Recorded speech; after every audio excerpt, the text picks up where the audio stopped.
Welcome to UPSC history गुरु। स्वागत है आप सबका। मेरा नाम है सुहेल तुर्की और आज हम फिर से एक बार आपके साथ जुड़े हैं। और आज मैं आपके लिए एक बहुत ही इम्पोर्टेंट वीडियो लेके आया हूँ जहाँ पे हम लोग आंसर राइटिंग की बात करेंगे। काफ़ी सारे बच्चे जानते हैं कि जब हम यूपीएससी की तैयारी कर रहे होते हैं तो बहुत बार क्या होता है कि हमारी आंसर राइटिंग बहुत अच्छी नहीं होती। और आप सब जानते होंगे कि जब हम यूपीएससी की तैयारी करते हैं तो हमारे लिए काफ़ी सारी चीज़ें जो हैं वो इम्पॉर्टेंट होती हैं। कल की वीडियो में मैंने आपको बताया था कि हम स्मार्ट स्टडी कैसे करते हैं। आज इस वीडियो के माध्यम से मैं आप लोगों को बताने की कोशिश करूंगा कि हम लोगों की आंसर राइटिंग कैसी होनी चाहिए और इस आंसर राइटिंग से हम लोगों को क्या फ़ायदा होता है। आंसर राइटिंग शुरू कैसे की जाती है। काफ़ी सारे बच्चों के मैसेज आए। मैंने आपको पहले भी कहा था कि आप मुझे मैसेज किया करें। मैं कोशिश करता हूँ वही वीडियो बनाने की जिसकी नीड आपको है। तो अगर आपको कभी लगता है कि ऐसी कोई दिक्कत है जो आपको फेस करनी पड़ रही है या आपको उसकी ज़रूरत है तो आप मुझे बताइए। यूपीएससी हिस्ट्री गुरु @gmail.com पे भी जाके आप अपनी मैसेज डाल सकते हैं या आप मुझे डायरेक्टली टेलीग्राम पे भी मैसेज कर सकते हैं। चलें आज बात करते हैं कि किस तरीके की आंसर राइटिंग करनी चाहिए, आंसर राइटिंग कैसे होती है। यदि अगर आप पहली बार इस चैनल पे आए हैं तो सबसे पहले आप सब्सक्राइब कर लें और इस वीडियो को ज़्यादा से ज़्यादा शेयर करें और अपना प्यार और मोहब्बत इस चैनल के साथ बनाए रखें। आज हम कंप्लीट इस वीडियो में आंसर राइटिंग की बात करेंगे।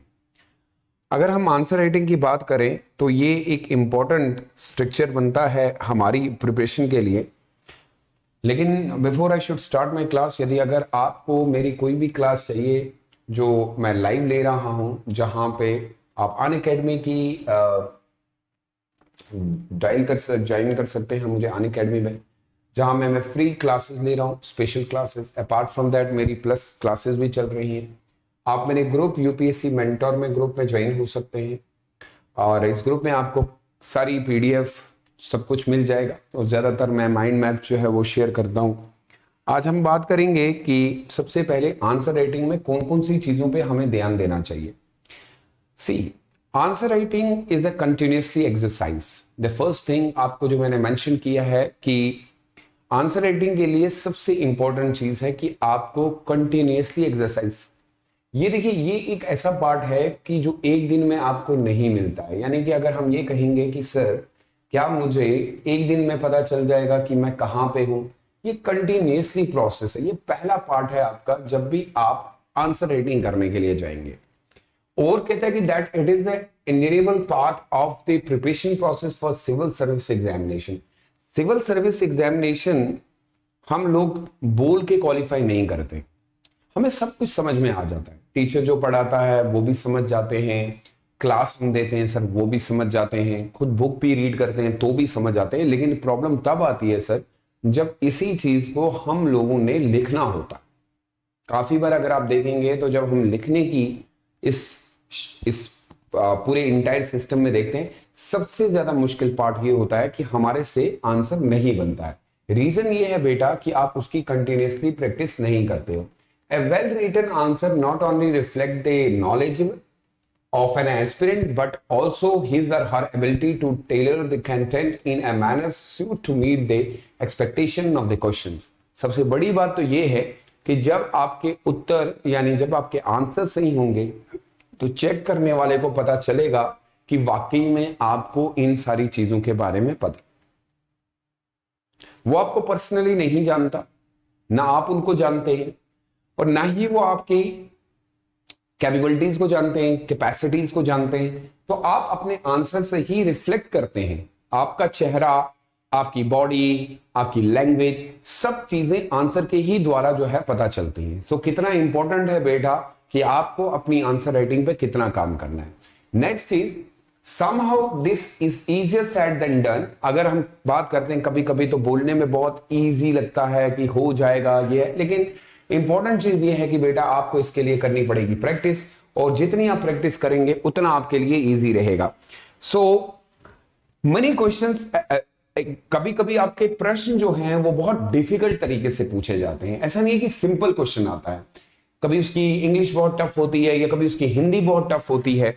सो हम ये कह सकते हैं कि in the mind of this, for example, how does one pick and choose which point to be include in an answer. कैसे ये पता चलेगा कि हम लोगों को कौन सी चीज पिक करनी है और कौन सी चीज पिक नहीं करनी है, and which to be leave और कौन सी चीज छोड़नी है, and what does a good answer look like. हमें कैसे पता चलता है सर कि एक अच्छा आंसर मैंने लिखा। बहुत डिफिकल्ट पार्ट है। काफी बार ऐसा होता है कि हम लोगों को सारी चीजें इंपॉर्टेंट लगती हैं, हमें लगता है ये भी लिखना था, ये भी लिखना है, ये भी लिखना है, लेकिन at the end of the day हमें पता चलता है कि हमने जो हमसे डिमांड की गई थी, हमने उस डिमांड को फुलफिल नहीं किया। यूपीएससी के एग्जाम में हमें सबसे पहले यूपीएससी की डिमांड को पूरा करना है, ना कि अपनी डिमांड को पूरा करना है। तो सर इसके लिए हमें कैसे पता चलेगा, कैसे ये इजियर बनेगा? अगर आप देखेंगे तो सबसे पहले कुछ मैं आपको टिप्स देता हूं। ये टिप्स आप अपने आंसर राइटिंग में इस्तेमाल कर सकते हैं। जैसे important tips for mains answer writing, first read the question carefully. आप प्रश्न को बहुत अच्छे से पहले पढ़ें, ये सबसे इजिएस्ट वे है, अच्छे से पढ़ो। And break into a part, और उस प्रश्न को अलग अलग हिस्सों में बांट दो। Like start with a brief intro, और उसकी इंट्रोडक्शन से स्टार्ट करो, of the main focus area of the question. लेकिन जो आप इंट्रोडक्शन स्टार्ट करेंगे वो आपके क्वेश्चन का फोकस एरिया होना चाहिए, यानी कि उसका सेंटर पार्ट होना चाहिए।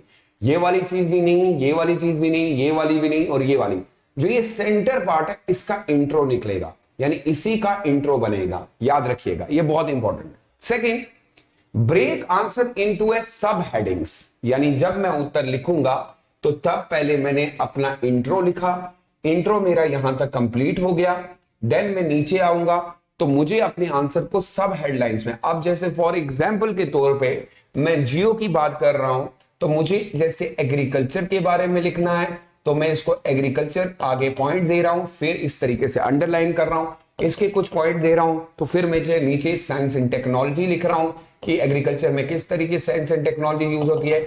फिर मैं नीचे इसको कंप्लीट करने के बाद फिर जीडीपी की इंपॉर्टेंस बता देता हूं, फिर अलग से पॉइंट। सो आप इसको ब्रेक कर रहे हो, हेडिंग इन बुलेट पॉइंट्स। और सबसे अच्छा आंसर जो होता है वो हम हमेशा बुलेट पॉइंट्स में देते हैं। मैं अक्सर बच्चों को कहता हूं कि डोंट लाइक आपका ये आंसर राइटिंग है तो आपने यहां पे इंट्रोडक्शन स्टार्ट किया, तो इंट्रोडक्शन स्टार्ट किया तो यहां से आपका ये क्वेश्चन हो गया, ये इंट्रोडक्शन आ गया, यहां से आपकी बॉडी शुरू हुई, यहां से बॉडी, ये कंक्लूजन का पार्ट है, but do write down in a points. ये पॉइंट में बहुत अच्छा लगेगा।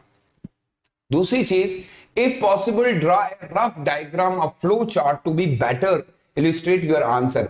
तो माइंड मैप का यूज आप यहां पे, फॉर एग्जांपल आपको यहां पे एक जो है मैप दिखाना पड़ा, यूज दैट मैप। लेकिन ये मैप आप पूरी तरीके से पूरे इस पे चार्ट पे मत बनाइए, थोड़ा सा बनाइए, जो चीज आपको यहां पे पॉइंट में दिखानी है उसको यहां से दिखा दीजिए। इससे क्या होगा कि आपके वर्ड्स जो हैं उनकी जो लिमिट एक्सीड हो जाती है वो कम हो जाएगा, यानी कि आपको फायदा देगा। सो उम्मीद है कि आप अपने आंसर को कोशिश करेंगे कि किसी तरीके से ब्रेक करें और साथ साथ में ही कोशिश करेंगे कि आप इन पॉइंट्स को कम करने की कोशिश करेंगे। अगली चीज कि बहुत इंपॉर्टेंटली मैंने सारी चीजें इसमें डाली हैं, give a conclusion way forward at the end of your answer. Conclusion के पार्ट में जब आप दे रहे हैं तो ट्राई टू बी एक बहुत बैलेंस कंक्लूजन दीजिए। बैलेंस कंक्लूजन का मतलब ऐसे है कि आपने उसका वे फॉरवर्ड दिया, ऐसा नहीं है कि आपने आंसर खत्म कर दिया और कुछ बोला भी नहीं। लाइक फॉर एग्जांपल आपसे उम्मीद ये की जाती है कि आप जब भी कोई प्रश्न पढ़ते हैं, जब भी कोई आंसर देते हैं, उम्मीद ये होती है कि being as an you are going to be an IAS officer, so आपसे ये उम्मीद की जाएगी कि आप ऐसा कुछ बताइए जिससे इस प्रॉब्लम को सॉल्व किया जा सके। जैसे क्लाइमेट का इश्यू है, सो क्लाइमेट का अगर इश्यू है तो आपसे ये उम्मीद की जा सकती है कि आप क्लाइमेट के बारे में कैसे बता सकते हैं कि हम लोग एक बेटर क्लाइमेट खड़ा कर सकते हैं, एक अच्छा क्लाइमेट बना सकते हैं, या स्वच्छ भारत के ऊपर आ सकता है, या साइंस एंड टेक्नोलॉजी के बारे में आ सकता है। उसके बाद कहता है stick to the word limit and overall time limit. दो चीजों पे ध्यान रखना होता है आंसर राइटिंग में, आपके वर्ड एक्सीड ना हो और आपका टाइम भी ना चला जाए। सो कितना काम करना है, फिर से मैं कहूंगा, it's all about exercise, practice. और याद रखिएगा ये एक दिन में नहीं होगा बेटा, it will take time, but आप जरूर, अगर आपके पास पूरा प्रॉपर वे होगा रोड मैप बना होगा, you can do it very easily, just you need a proper guide who can check your answer properly। अगर वो आपके आंसर को चेक करता है और आपको देता है। बेटा काम बहुत इजी है, लेकिन इसके लिए आपको मेहनत करनी पड़ेगी। नाउ आई होप कि आपको इससे ये पता चला होगा कि हमारे आंसर कैसे बनने चाहिए। अपार्ट फ्रॉम दैट अगर आप देखेंगे तो हमें एक और चीज जो करनी पड़ती है, beginners guide to main answer. Beginners के लिए क्या है, जिन्होंने अभी शुरुआत करनी है, जिनको पता भी नहीं है हमें क्या करना है, उनके लिए आएगा step 1। First and foremost it is like my advice to everybody, super advisable to practice your answer in the exact UPSC answer booklet. Booklet का मतलब यह है कि बहुत बार बच्चे क्या करते हैं, वो अपनी कॉपी पे आंसर लिखना शुरू करते हैं, जिसमें लाइंस दी होती हैं, ऐसे वाली जो कॉपी मार्केट में आती है, फिर वो उस पर लिखना शुरू करते हैं। बेटा सबसे गलत तरीका, ऐसी गलती कभी मत करिए। आपको पता है कि A4 साइज पेपर आता है जो पूरा स्ट्रक्चर बनाया जाता है, पहले आप इसको लाइन दीजिए, ड्रॉ कीजिए, ठीक है, यहां से ड्रॉ कीजिए और यहां से ड्रॉ कीजिए, तो आपके पास ये एरिया बचा, इस एरिया में आपको आंसर लिखना है। तो अगर आप प्रैक्टिस इस पे कर रहे हो, आंसर आपको इस पे देना है, तो भाई तो ये गलत है ना, तो फिर तो कोई फायदा नहीं है। प्रैक्टिस हम उसी तरीके से करेंगे ना जिस तरीके से हमें एग्जाम देना है। सो यहां से ये जो है ये सबसे बड़ा, इवन मैंने बहुत सारे बच्चों को मना किया था कि नोट्स भी आप इन कॉपीज पे मत बनाइए, आप व्हाइट शीट लाइए, इससे आपकी आंसर क्वालिटी जो है वो बेटर होगी। क्योंकि पहले पहले लिखना बहुत मुश्किल होता है, क्योंकि कभी कभी हम लिखते लिखते ऐसे चले जाते हैं, कोई लाइन नहीं है, नीचे आ जाते हैं, लेकिन एक समय आएगा जब आपको देखा जाएगा कि आपके अंदर ना बैलेंस आ रहा है, आप क्लियर लिख पा रहे हैं। सो पहली चीज, आपकी शीट बहुत नीट एंड क्लीन होनी चाहिए। नीट एंड क्लीन के साथ साथ use that booklet, you know how much rough space provided for you.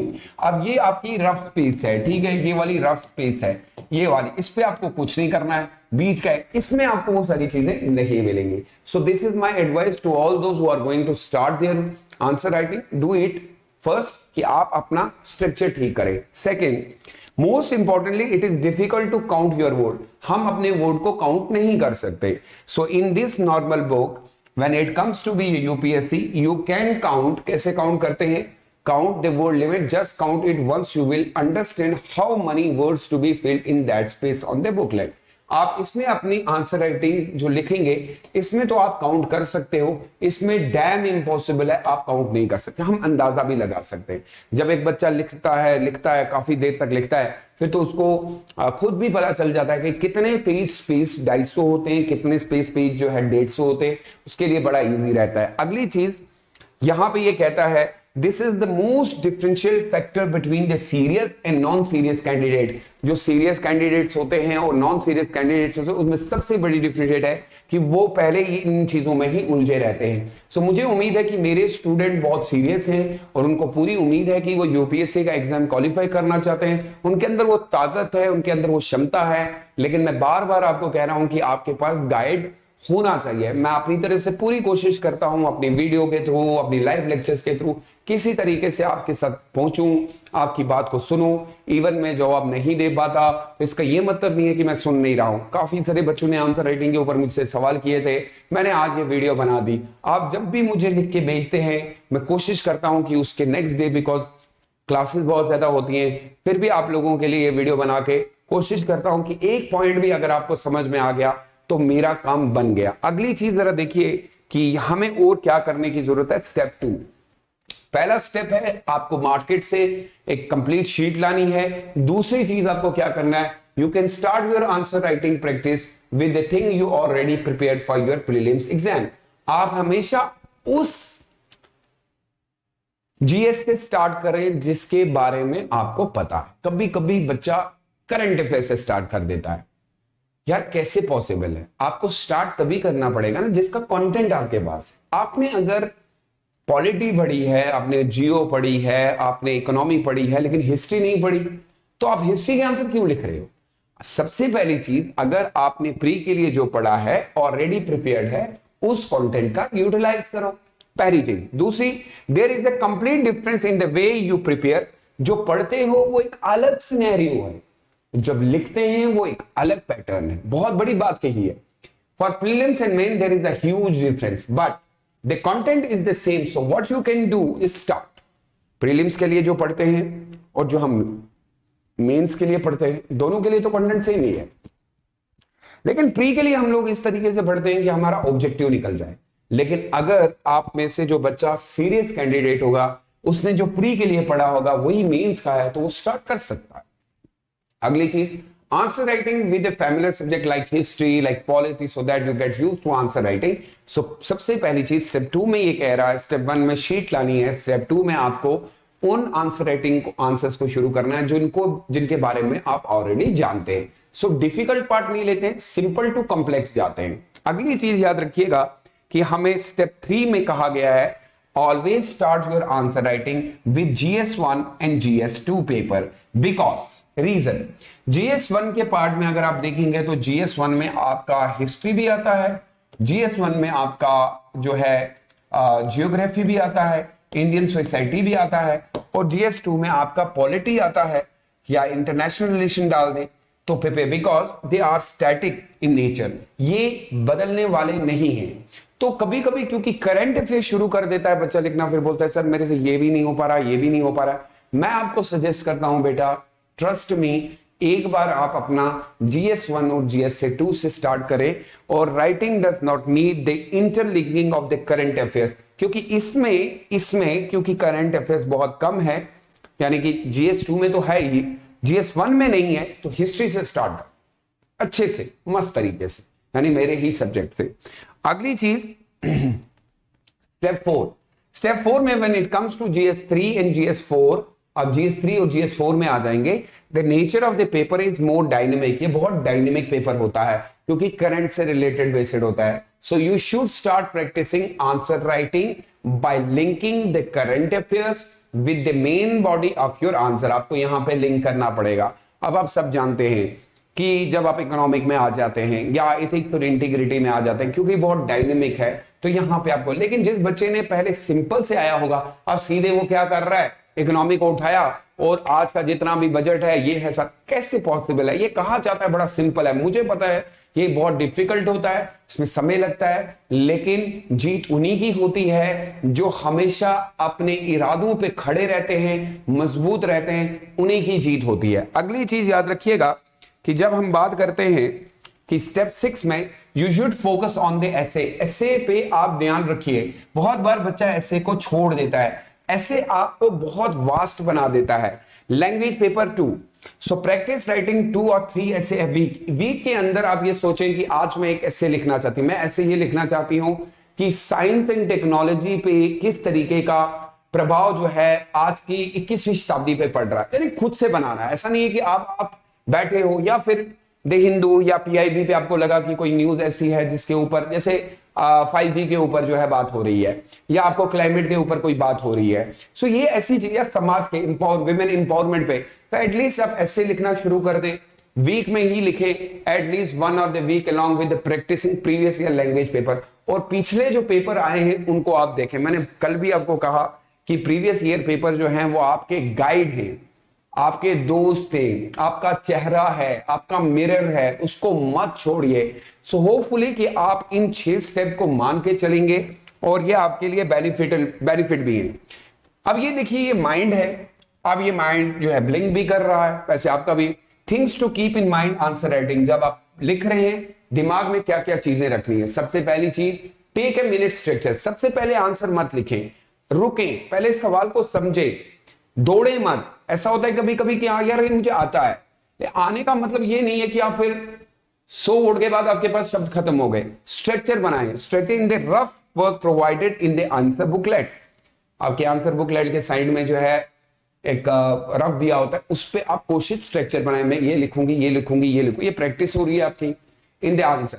Structure your answer well before actual writing the paper, it save a lot of your time in writing your answer later on. अब यहां पे आपका rough होता है, ये side वाला rough होता है, इस पे आपने स्ट्रक्चर बनाया कि मैं बॉडी में ये पॉइंट लिखूंगी, इंट्रो में ये पॉइंट आएगा, बॉडी में ये पॉइंट आएगा, कंक्लूजन में ये पॉइंट आएगा। अच्छा, कौन कौन से करंट से चीजें जो है रिलेट करूंगी, और क्या पॉइंट्स हो सकते हैं, जैसे 1-2 पॉइंट यहाँ पे दे। तो अब जब आप मेन लिख रहे हैं ना, तो आपके लिए इजी हो जाए इन सारी चीजों को वापस यहाँ पे असेंबल करना। So this is the best part, things to keep in mind. Mind के अंदर ये रखना है, माइंड स्ट्रक्चर बनाना है। अगली चीज, अब ये राइटिंग का टाइम है। देखिए ये आपका एक स्ट्रक्चर बनता है, आप इसमें क्या कर रहे हैं ये आपको लिखना है, पेन आपकी घूम रही है।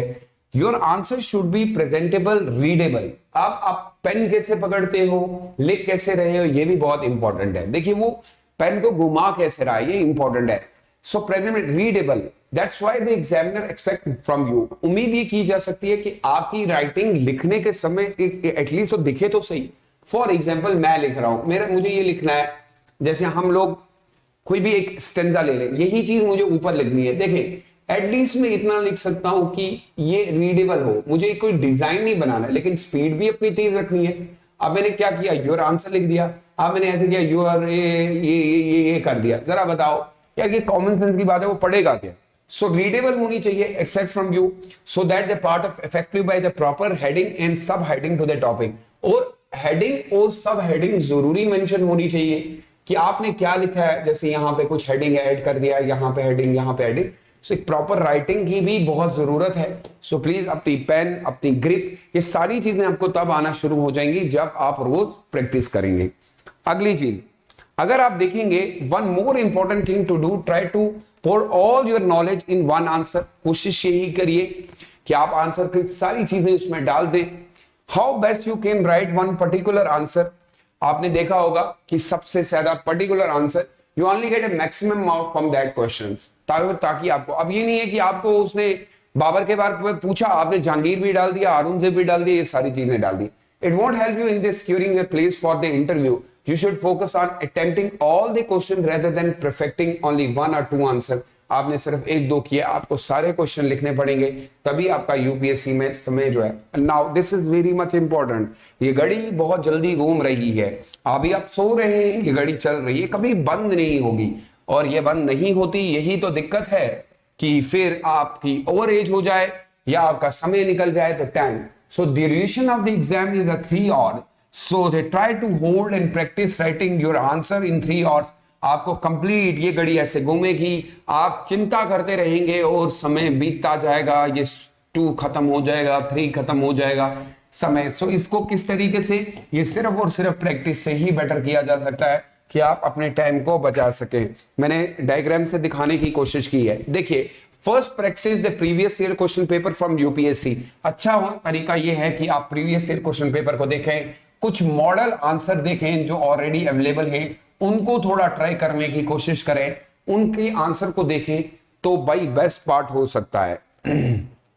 Next, the very much important ये होता है टाइम मैनेजिंग और answer writing. Time is very important. इस टाइम को अपने सामने रखिए और देखते जाइए कि आपने कितने, लाइक फॉर एग्जांपल एक क्वेश्चन आपने 1 आवर में कंप्लीट किया, नेक्स्ट डे आप देखिए कि 59 हो रहा है, 58 हो रहा है, 56, 30 में कब आ रहा हूं मैं। सो ये टाइम मैनेजमेंट भी बहुत इंपॉर्टेंट है।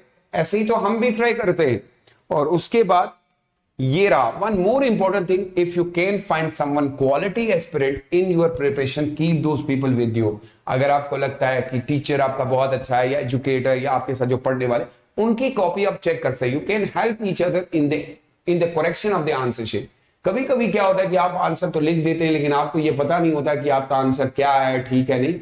सो बेटर इज टू, कोशिश कीजिएगा कि एजुकेटर के थ्रू चेक हो। अगर कभी लगता है कि एजुकेटर के थ्रू नहीं चेक हो रहा है तो ऐसे बंदे से, स्टूडेंट से चेक करवाइए जिसकी होल्ड अच्छी है और जिसने ऑलरेडी एग्जाम दिया हुआ है। कभी कभी हम कोई भी बंदा कुछ भी कह देता है, ऐसा थोड़ी होता है। सो देखना पड़ता है उसमें। सो होपफुली कि ये सारी चीजें आपको इंपॉर्टेंट फायदा देंगी,